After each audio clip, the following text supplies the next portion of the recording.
Hello hello hello hello hello hello, test में 30 number आ रहा है। काहे 30 नंबर आ रहा है? इतना बढ़िया क्वेश्चन है, 30 नंबर आ रहा है। चलो कोई बात नहीं, टेंशन लेने की जरूरत नहीं है। आ जाओ मेरे दोस्त, जल्दी से जुड़ जाओ, फिर शुरू करते हैं हम लोग आज की शानदार कक्षा। पहला क्वेश्चन आपके स्क्रीन पर ये रहा। The first question is on the screen. तैयार हैं? जल्दी से एक बार अगर तैयार हैं तो 8 टाइप कर दिया, फिर हम लोग शुरू करेंगे आज की शानदार कक्षा।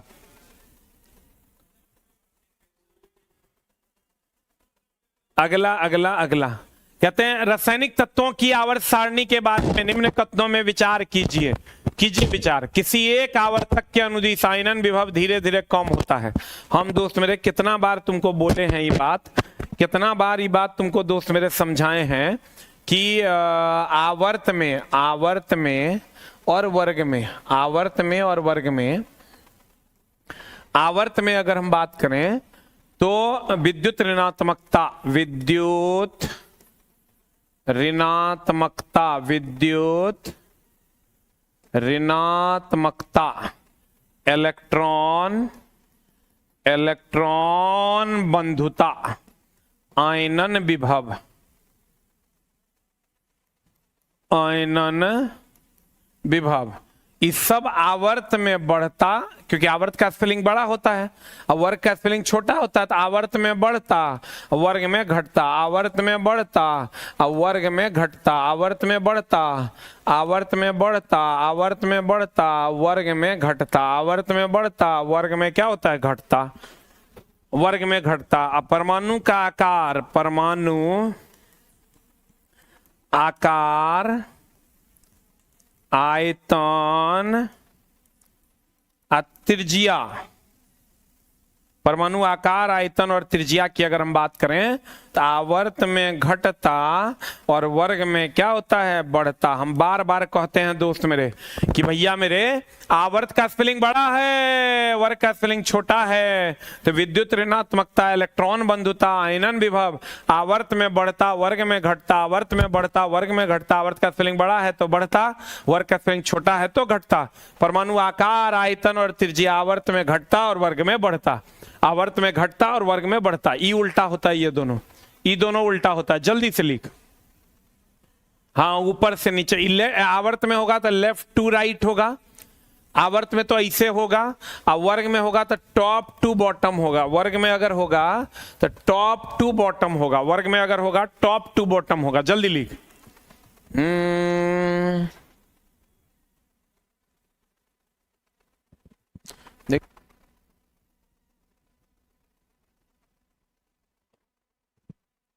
जल्दी लिख। इस सब आवर्त में बढ़ता, वर्ग में घटता, चूंकि वर्ग का स्पेलिंग छोटा है, और परमाणु आकार, आयतन और त्रिज्या आवर्त में घटता और वर्ग में क्या होता है? बढ़ता। जल्दी लिख। संभल जरा, जल्दी बता। अगला, अब एक और आंसर बता दो। किसी एक आवर्तक के अनुदिश आयनन विभव धीरे धीरे कम होता। नहीं भाई, आवर्त का स्पेलिंग बड़ा है तो ये बढ़ता है, तो ये हो गया गलत।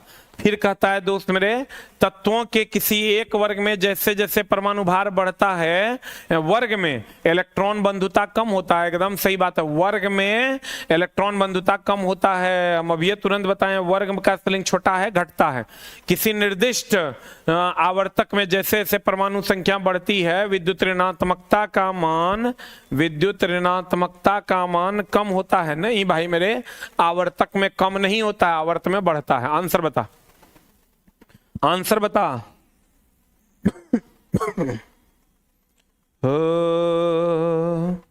जल्दी बता answer. What is the answer?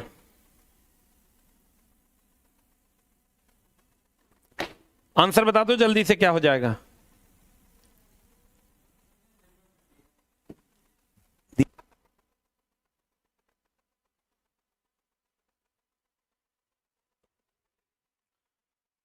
Hello hello hello hello hello hello hello hello.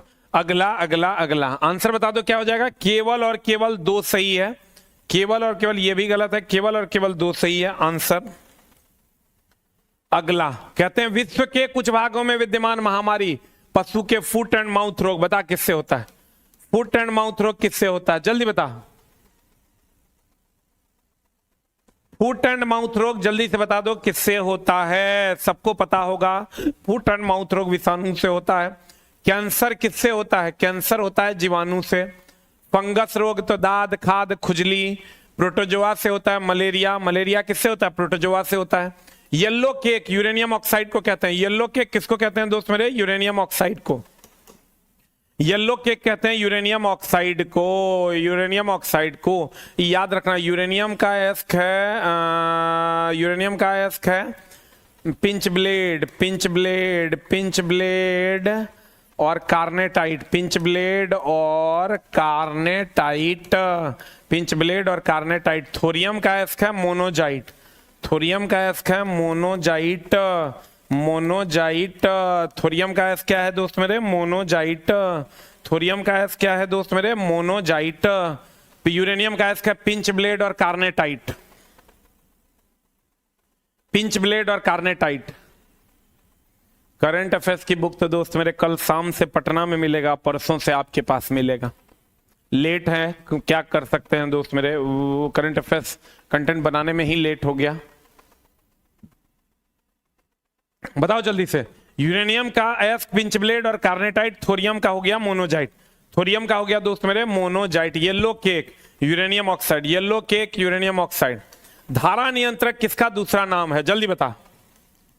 What is answer? धारा नियंत्रक, यहां लिखा हुआ है धारा नियंत्रक, धारा नियंत्रक, धारा धारा नियंत्रक, धारा नियंत्रक किसका दूसरा नाम है? जल्दी बता।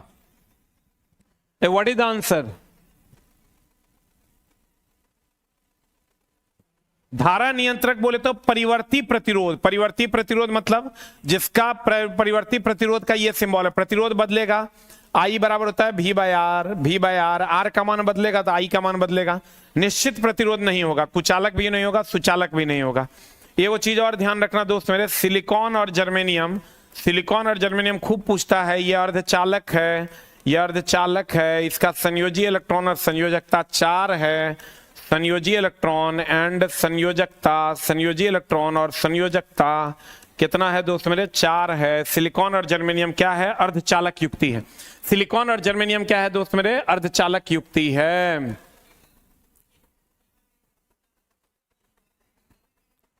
सिलिकॉन और जर्मेनियम क्या है दोस्त मेरे? अर्धचालक है। सिलिकॉन और जर्मेनियम क्या है? अर्धचालक है। मेमोरी चिप वगैरह में क्या लगता है? सिलिकॉन लगता है। आईसी में क्या लगता है? सिलिकॉन लगता है।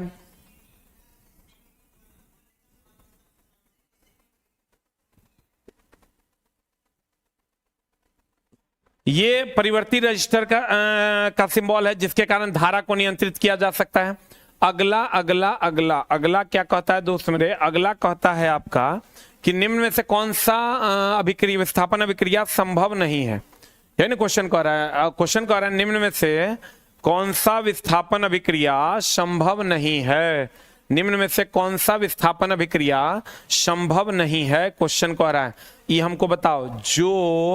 जो हटाएगा, इचला जो दिया हुआ था मॉक टेस्ट, उसमें भी क्वेश्चन था। जो हटाएगा, पहला ऑप्शन, वो अधिक अभिक्रियाशील, अधिक अभिक्रियाशील कि कम अभिक्रियाशील? जल्दी बताओ तुम लोग, अधिक अभिक्रियाशील या कम अभिक्रियाशील? What is the answer? जो हटाएगा वो अधिक अभिक्रियाशील या कम अभिक्रियाशील?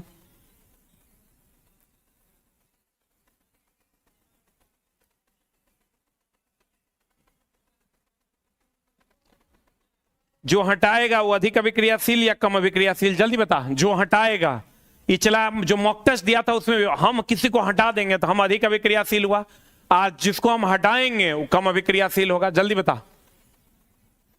जो हटाएगा वो अधिक अभिक्रियाशील, जो हटेगा वो कम अभिक्रियाशील। जो हटेगा, जो हटेगा, जो हटेगा, जो हटेगा वो कम अभिक्रियाशील, जो हटेगा वो कम अभिक्रियाशील।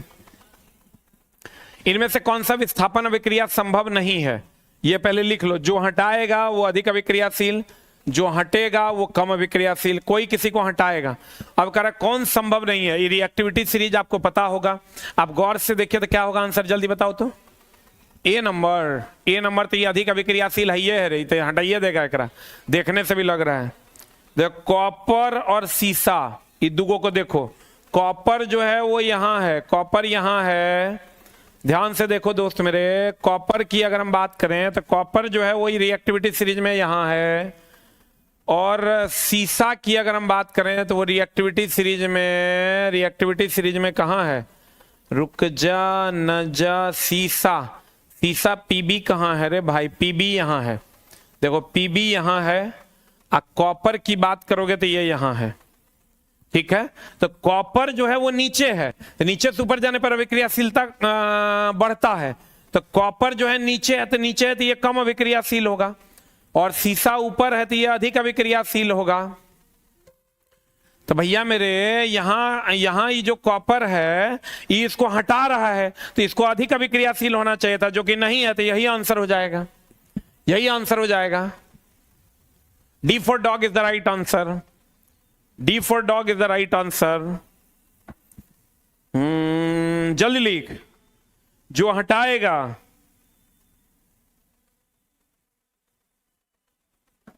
जो हटाएगा वो अधिक अभिक्रियाशील, जो हटेगा वो कम अभिक्रियाशील। अगला, रिएक्टिविटी सीरीज को रट्टा नहीं मारना है, इसको थोड़ा सा देख लो। हेलो, हाँ ना ना, अगर रिएक्टिविटी सीरीज में देखोगे दोस्त मेरे तो सोडियम पोटेशियम मैग्नीशियम, बढ़िया से देखो, सोडियम पोटेशियम मैग्नीशियम इस सबसे ऊपर है, और सोना चांदी पारा कॉपर ही नीचे है, ये कम अभिक्रियाशील है, सोडियम पोटेशियम कैल्शियम मैग्नीशियम ये अधिक अभिक्रियाशील है।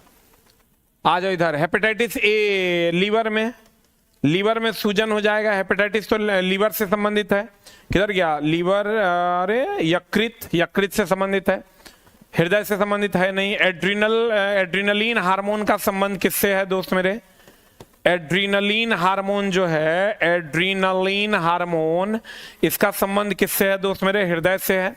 किडनी बोले तो नेफ्रॉन, किडनी बोले तो नेफ्रॉन, किडनी बोले तो नेफ्रॉन, किडनी बोले तो नेफ्रॉन, मस्तिष्क बोले तो ईईजी का संबंध मस्तिष्क से है, और ईसीजी का संबंध दोस्त मेरे हृदय से है। इलेक्ट्रोकार्डियोग्राम, इसका संबंध हृदय से है। ईईजी इलेक्ट्रोइंसेफ्लोग्राम, इसका संबंध मस्तिष्क से है। जल्दी, इलेक्ट्रोइंसेफ्लोग्राम इसका संबंध मस्तिष्क से है। ईसीजी इलेक्ट्रोकार्डियोग्राम, इसका संबंध किससे है, हृदय से है।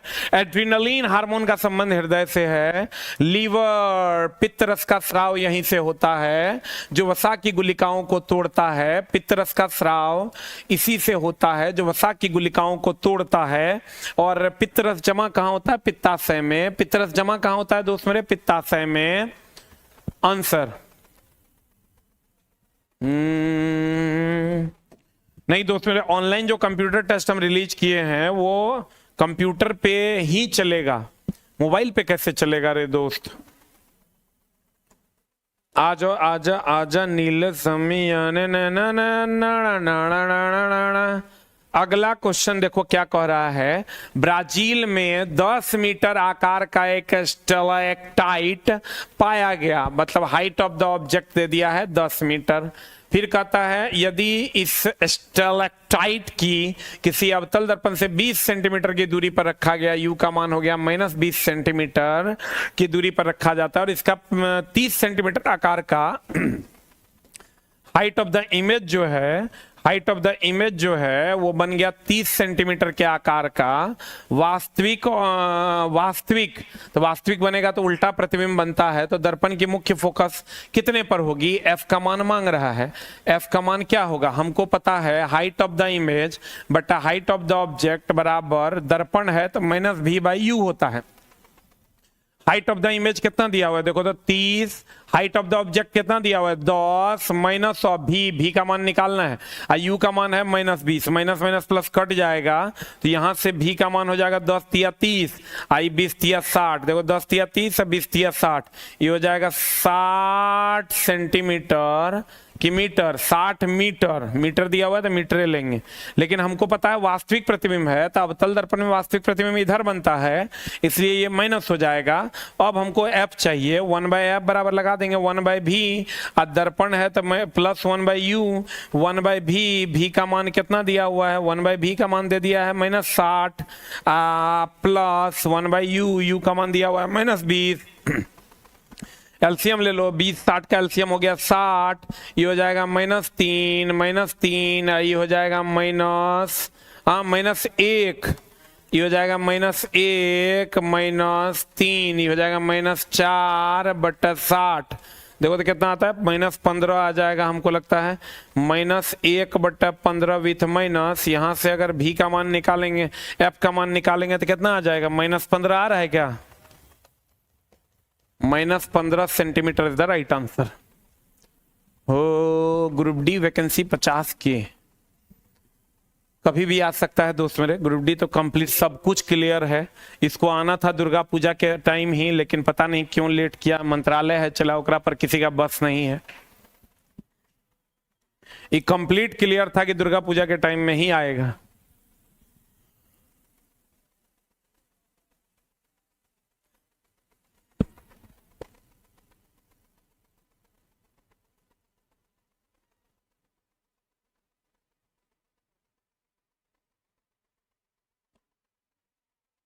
हो गया, हाँ आने दो, ये भी करेगा, ग्रुप डी आना ही है दोस्त मेरे, इसमें इतना हड़बड़ाने की क्या जरूरत है, वो ये करेगा। अभी 4 दिन बचा है एलपी, पहले ओकरा पे फोकस करो। अगला अगला अगला अगला निम्न कथनों पर विचार कीजिए, विचार करके हमको आंसर बता दीजिए। निम्न कथनों पर विचार कीजिए, कपड़े धोने के चूर्ण में अपमार्जक में सोडियम सल्फेट तथा सोडियम सिलिकेट क्यों मिलाते हैं, बताओ answer. What is the answer, एकदम सही से पढ़ के बताओ, जल्दी बताओ व्हाट इज द आंसर। चूर्ण, जब भी सोडियम सिलिकेट मिलाएंगे दोस्त मेरे, उस चूर्ण को शुष्क कर देगा, चूर्ण की क्षारीयता बनी रहेगी, क्योंकि सोडियम सिलिकेट है, ये सी हो जाएगा, दोनों है, चूर्ण शुष्क रहेगा, चूर्ण की क्षारीयता क्या रहेगी, बनी रहेगी, और एकदम हो जाएगा, एकदम टेंशन लेने का जरूरत नहीं है। अगला, निम्न से कौन सा एक कथन सही है, बताइए कौन कथन सही है, कौन सा कथन सही है, जल्दी से बता दो। पहला कथन पढ़ो, दूध में कोई भी विटामिन बी नहीं होता, बाप रे बाप, दूध में विटामिन सी छोड़कर सब होता है, संतुलित आहार है, दूध में विटामिन सी छोड़कर सब होता है, विटामिन सी छोड़कर सब होता, ये संतुलित आहार है, तो बी कैसे नहीं होगा रे दोस्त, B1 B2 B3 B4 B5 सब होता है, यही तो आंसर हो जाएगा। दूध में विटामिन सी, एकदम सीधी बात, नो बकवास, सिर्फ पढ़ाई में आपका स्वागत करते हैं। दूध में विटामिन सी छोड़कर सब पाया जाता है, दूध में विटामिन सी छोड़कर सब पाया जाता है, दूध में विटामिन सी छोड़कर सब पाया जाता है, दूध में विटामिन सी छोड़कर सब पाया जाता है। कह रहा है कोई विटामिन बी नहीं होता, एकदम होता है, वह विटामिन जो किसी भी सब्जी से प्राप्त नहीं कर सकते हैं भैया, विटामिन डी नहीं प्राप्त कर सकते हैं, केवल सूर्य के प्रकाश से मिलता है। इसीलिए देखना शहर में रहने वाले जो लोग हैं उनको विटामिन डी की कमी हो रही है, क्योंकि वो सूर्य का प्रकाश ले ही नहीं पा रहे हैं। सूर्य के प्रकाश के कारण, सूर्य के प्रकाश के कारण विटामिन डी केवल सूर्य के प्रकाश में मिलेगा। कौन सा वर्णक हमारे बाल, त्वचा और आंख के रंग के लिए उपयोगी रूप से उत्तरदायी है, जल्दी बता, व्हाट इज द आंसर। इस सबको पता है, मेलानिन, त्वचा के, आंख के, किसी भी चीज के रंग के लिए। क्लोरोफिल, क्लोरोफिल में मैग्नीशियम होता है और ये प्रकाश संश्लेषण में उत्प्रेरक का काम करता है, प्रकाश संश्लेषण में उत्प्रेरक का काम करता है, प्रकाश संश्लेषण में उत्प्रेरक का काम करता, प्रकाश संश्लेषण में उत्प्रेरक का काम करता है। जेंथोफिल नहीं होगा, मायोग्लोबिन भी नहीं होगा। मेलानिन के कारण ही ना त्वचा का रंग होता है। क्लोरोफिल में मैग्नीशियम होता है जो प्रकाश संश्लेषण में उत्प्रेरक का काम करता है। अगला दोस्त मेरे देखो, कथन निष्कर्ष वाले सवाल हम अभी नहीं दे रहे हैं, क्योंकि अभी हम बहुत ज्यादा तुमको टेंशन नहीं देना चाहते हैं, लेकिन कथन निष्कर्ष वाले सवाल भी पूछे जाएंगे, तो हिसाब से बना लेना। और कथन निष्कर्ष वाले सवाल पिछले 1 साल से 1.5 साल से जो टेस्ट चल रहा है उसमें खाली कथन निष्कर्ष, खाली उल्टे पुल्टा क्वेश्चन पढ़ाए हैं। तो अगर किसी को लगता है कि लास्ट का 10 को टेस्ट मार लेंगे तो हो जाएगा, तो तुम कंफ्यूजन में है, ऐसा नहीं होना है।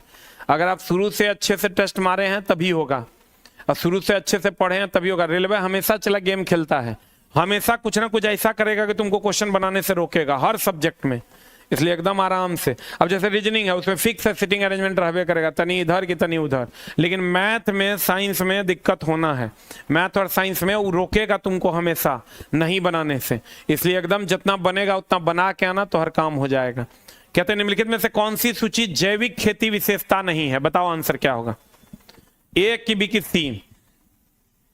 जैविक खेती, जैविक खेती मतलब हो गया कंपोस्ट से, जैविक खेती मतलब हो गया दोस्त मेरे कंपोस्ट से। करक की विशेषता नहीं है सिंथेटिक उर्वरक, सिंथेटिक का मतलब हो गया कृत्रिम उर्वरक, सिंथेटिक उर्वरक मतलब हो गया कृत्रिम उर्वरक। निम्न में से कौन सी सूची जैविक खेती की विशेषता नहीं है? कंपोस्ट की विशेषता नहीं है। सिंथेटिक अगर डाल रहे होती जैविक खेती हुआ, और जैविक खेती हो गया, और जैविक खेती हो गया। तब सिंथेटिक का मतलब होता है जो हम लोग बनाते हैं, सिंथेटिक का मतलब होता है कृत्रिम। अगला एल्काइन का सामान्य सूत्र इज वेरी वेरी इंपॉर्टेंट, एकदम दोस्त मेरे याद रखना। एल्केन का सामान्य सूत्र CnH2n+2। एल्कीन का सामान्य सूत्र, एल्केन का सामान्य सूत्र CnH2n+2। एल्कीन का सामान्य सूत्र CnH2n, और एल्काइन का सामान्य सूत्र एल्काइन का सामान्य सूत्र, एल्काइन का सामान्य सूत्र CnH2n-2, और एल्काइल का सामान्य सूत्र CnH2n+1। अल्कोहल का सामान्य सूत्र ले लो, अल्कोहल का सामान्य सूत्र ले लो CnH2n+1 × OH। 1 पीने वाला अल्कोहल कौन सा होता है? Ethyl alcohol. हम लोग जो नहीं पीते हैं वो कौन सा अल्कोहल है? Methyl alcohol. और एलपीजी में इथाइल मरकेप्टेन मिलाते हैं।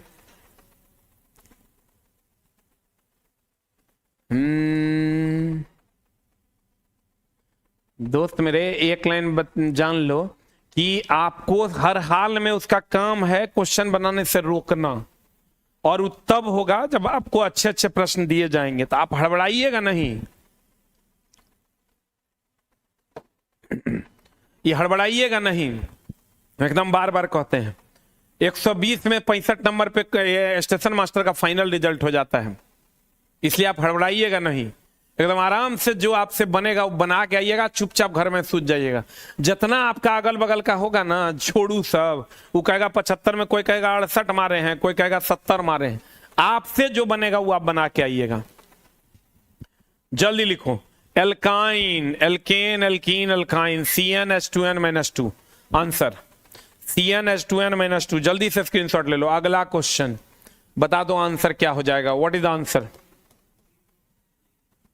निम्नलिखित कथनों पर विचार कीजिए। कठोर जल, कठोर जल का कहीं उपयोग नहीं करते हैं, ना पीने में, ना साबुन से कपड़ा धोने में, ना बॉयलर्स में, ना फसल की सिंचाई में, सब जगह मृदु जल का प्रयोग करते हैं, सब जगह मृदु जल का प्रयोग करते हैं। जल 2 प्रकार का होता है, तो आंसर हो जाएगा क्वेश्चन कौन सा कथन सही है। कथनों पर विचार कीजिए। कठोर जल उपयुक्त नहीं है, इस सब के लिए उपयुक्त नहीं है, 1 के लिए भी, 2 के लिए भी, 3 के लिए भी और 4 के लिए भी। एक चीज ध्यान रखना दोस्त मेरे कि जल 2 प्रकार का होता है, एक होता है मृदु जल, एक होता है मृदु जल, और दूसरा होता है दोस्त मेरे कठोर जल। मृदु जल और कठोर जल, मृदु जल और कठोर जल। मृदु जल की अगर हम बात करें तो ये सब काम में प्रयोग होता है, सब काम में प्रयोग होता, सब काम में प्रयोग होता। आई कठोर जल की अगर हम बात करें, कठोर जल की अगर हम बात करें तो ये प्रयोग नहीं होता, ये प्रयोग नहीं होता, ये प्रयोग नहीं होता। कठोर जल 2 प्रकार का है, एक होता है दोस्त मेरे अस्थाई कठोरता, और एक होता है दोस्त मेरे अस्थाई कठोरता। अस्थाई कठोरता जो होता है ये कैल्शियम मैग्नीशियम के, कैल्शियम मैग्नीशियम के क्लोराइड और सल्फेट के कारण होता है। Chloride and chloride and sulphate के कारण, क्लोराइड एंड सल्फेट के कारण, और ये आ जाएगा कैल्शियम और मैग्नीशियम के, कैल्शियम और मैग्नीशियम के बाइकार्बोनेट के कारण, बाय कार्बोनेट के कारण। जल्दी से लिख, बाइकार्बोनेट के कारण।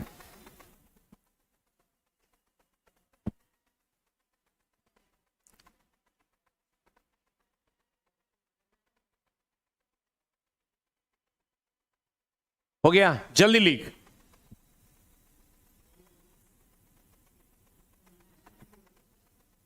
जल्दी लिख। जल की कठोरता, जल की मृदु जल और कठोर जल। मृदु जल हो गया सब सब काम में प्रयोग करते हैं, कठोर जल प्रयोग नहीं करते, ना कपड़ा धोने में, ना पीने में, ना कपड़ा धोने में, ना पीने में। ये दो प्रकार का, स्थायी कठोरता, दूसरा अस्थायी कठोरता।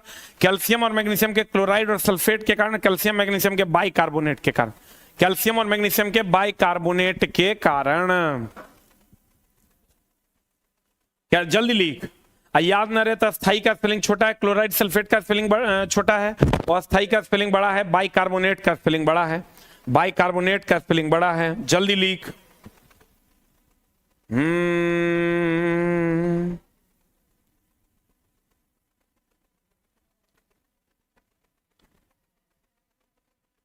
अगला, सिगरेट पीना स्वास्थ्य के लिए हानिकारक क्यों है? जल्दी बता। सिगरेट पीना एकदम हानिकारक है, लेकिन क्यों है? जल्दी बता, जल्दी बता। What is the answer? Cigarette पीना स्वास्थ्य के लिए हानिकारक क्यों है? क्योंकि यह ऊपरी श्वसन पथ में मौजूद पक्षमाभ को नुकसान पहुंचाता है। पक्षमाभ जो होता है श्वसन पथ में, उसको यह नुकसान पहुंचा देता है, इसलिए सिगरेट नहीं पीना चाहिए। रेडॉक्स मतलब ऑक्सीकरण अवकरण दोनों होगा, रेडॉक्स मतलब ऑक्सीकरण अवकरण दोनों होगा, रेडॉक्स मतलब ऑक्सीकरण अवकरण दोनों होगा। What is the answer? Redox अभिक्रिया किसको कहते हैं? चल बता, रेडॉक्स अभिक्रिया किसको कहते हैं? ऑक्सीकरण अपचयन दोनों साथ में होगा तो उसको रेडॉक्स कहेंगे, सबको पता है। बता, FNOP विद्युत ऋणात्मकता का क्रम देखो, इस सबसे ज्यादा विद्युत ऋणात्मक है FNO। यही तीनों मिलके हाइड्रोजन बंधन बनाता है, हाइड्रोजन बंधन बनाता है, यही तीनों मिलके हाइड्रोजन बंधन बनाता है। और H2S और HCl, H2S और HCl हाइड्रोजन बंधन नहीं बनाता, हाइड्रोजन बंधन नहीं बनाता, हाइड्रोजन बंधन नहीं बनाता, हाइड्रोजन बंधन नहीं बनाता। H2S और HCl हाइड्रोजन बंधन नहीं बनाता। बता आंसर क्या होगा? What is the answer? चल बता। एक आंसर है फ्लोरीन सबसे ज्यादा, ऑक्सीजन उससे कम, नाइट्रोजन उससे कम, और तब उससे कम होगा फास्फोरस। आंसर हो जाएगा ये। कहेगा बताओ हाइड्रोजन बंधन कौन कौन बनाता? Fluorine, nitrogen, oxygen. फोन इसको बोलते हैं, FON। ग्रुप डी का क्लास लेना है पहले दोस्त मेरे, एकदम कल 1-2 दिन में हम अनाउंस भी करने वाले हैं ऐसे भी ग्रुप डी, लेकिन अभी पहले चुपचाप एक पे फोकस करो। कहते हैं H2S और HCl ये हाइड्रोजन बंधन नहीं बनाता है, H2S और HCl हाइड्रोजन बंधन नहीं बनाता है, इसीलिए ये द्रव अवस्था में नहीं रह के ये गैस अवस्था में पाया जाता है, ये गैस अवस्था में पाया जाता है। अगला अगला अगला, ये तो मार देगा। बताओ जल्दी से आंसर बता दो हो राजा, ओ हो राजा, ए हे राजा, जल्दी से बता दो। ई हो जाएगा C6H6, सबको पता है बेंजीन है ये। उसके बाद आ जाओ CH3 CO, CH3 क्या है? एसीटोन हो जाएगा। C2H6 हो जाएगा इथेन। उसके बाद हो जाएगा C2H2, ये हो जाएगा एथिलीन। CH3 CHO, ये हो जाएगा दोस्त मेरे एसिटल्डिहाइड। अब एक मार लो। CHO होगा तो अल्डिहाइड होगा, CHO होगा तो क्या होगा? अल्डिहाइड होगा। CO होगा तो कीटोन होगा, कीटोन से बना acetone. Acetone nail polish remover है। एथिलीन फलों का प्राकृतिक हार्मोन है जो पकाता है। बेंजीन से निकोटीन निकलता है, एरोमेटिक हाइड्रोकार्बन का जन्मदाता है। आंसर बता दो। D for dog is the right answer. अगला अगला अगला अगला अगला, ये तब मार देगा। सीढ़ी वाला क्वेश्चन चला, उसमें भी दिया था, जो 4 को क्वेश्चन दिया था उसमें वो सीढ़ी वाला दिया था। 50 किलोग्राम का एक लड़का 45 सीढ़ियां चढ़ता है, यदि प्रत्येक कदम की ऊंचाई 40 सेंटीमीटर हो, यानी M का मान दे दिया है 50 सेंटीमीटर, 50 किलोग्राम। M का मान दे दिया दोस्त मेरे 50 किलोग्राम। हाइट ऑफ द सीढ़ी है 45 सीढ़ी है, 14 सेंटीमीटर का एक सीढ़ी है, तो बटा 100 कर दो, तो मीटर में आ जाएगा। अब कह रहा है जी का मान दे दिया 10 मीटर पर second square.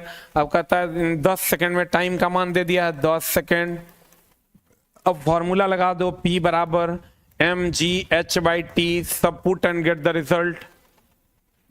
Put the end get the, दोस्त मेरे बार बार कहते हैं ALP का PT उसी का निकलेगा जो बच्चा पेशेंस के साथ जितना बनेगा उतना बना के आएगा, ठीक है। और मेंस ही मेन है, अगले दिन से तुमको मेंस में लगना होगा। जल्दी से बता दो आंसर क्या हो जाएगा, what is the answer. PT लगभग बच्चों का निकलेगा, mains is very very important. जिसको लगेगा कि नहीं हमार नहीं होगा ओकरो मेंस होगा, PT होगा, एकदम तुम इसके लिए निश्चिंत रहो। आंसर बता। 315 what is the right answer. अगला क्वेश्चन, हृदय चक्र क्या है। हा बता हृदय चक्र क्या है। हृदय चक्र एक बार संकुचन होगा फिर शिथिलीकरण होगा, संकुचन होगा शिथिलीकरण होगा, वही हृदय चक्र है। हमको लगता है C होगा, हृदय के संकुचन और शिथिलीकरण का एक चक्र। धड़कन और नारी, तंत्रानुसारी, आंसर हो जाएगा संकुचन और शिथिलन, यही हृदय चक्र है। संकुचन और शिथिलन यही एक हृदय चक्र है। आज की कार्रवाई हो गई खत्म। अच्छा बता दो लास्ट में एक क्वेश्चन बता के जाओ, अवक्षेपण अभिक्रिया जो है वो एकल विस्थापन है आकि द्विविस्थापन है, जल्दी से बता के जाओ। एकल विस्थापन की द्विविस्थापन, व्हाट इज द आंसर। दोस्त मेरे एकदम रेलवे उसी का होगा PT, जो बच्चा जितना बनेगा उतने बना के आएगा एकदम आराम से। Thank you very much, love you all, नमस्कार। बिना किसी बकवास के लेते हैं आपसे इजाजत, मिलते हैं फिर कल की कक्षा में। Thank you very much, love you all. अच्छा इसका आंसर सबको पता है, द्विविस्थापन अभिक्रिया। इसका आंसर हो जाएगा द्विविस्थापन अभिक्रिया।